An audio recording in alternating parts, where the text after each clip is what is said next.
À la tombée de la nuit, un phénomène se produit sur les grandes artères et particulièrement au niveau de la corniche où l'on voit des élèves et étudiants à tout bout de champ qui passent des heures à étudier leurs leçons. Ils sont surnommés les fantômes de corniche selon cette exposition photographique dédiée à ces apprenants qui trouvent en ces lieux l'éclairage et le calme propice pour la lecture, loin du bruit des casseroles de la maison et du manque d'électricité. Pour moi, j'ai trouvé ça intéressant de mettre en lumière ces jeunes étudiants qui passent leur temps sur des grandes avenues, la corniche et autres, pour montrer un peu cette résilience qu'il y a avec les études. Fantôme de corniche, ça fait penser en fait à une lumière perdue, on ne voit personne et cette personne est en fait clouée dans l'obscurité.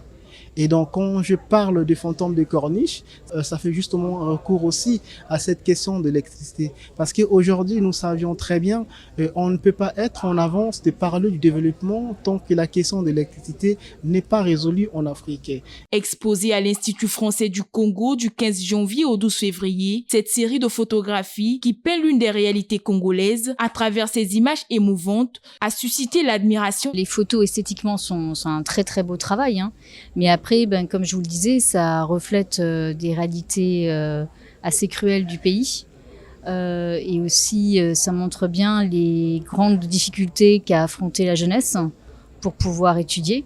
Doté d'une créativité féconde, Baudouin Mwanda est un artiste photographe de renom qui a à son actif une multitude d'œuvres qui obéissent à toute une démarche artistique exceptionnelle sur les faits sociaux. Ce dernier est récipiendaire de nombreux prix internationaux, entre autres le prix de la médaille d'argent remporté en Allemagne en 2013 et le premier prix de la photographie en Espagne.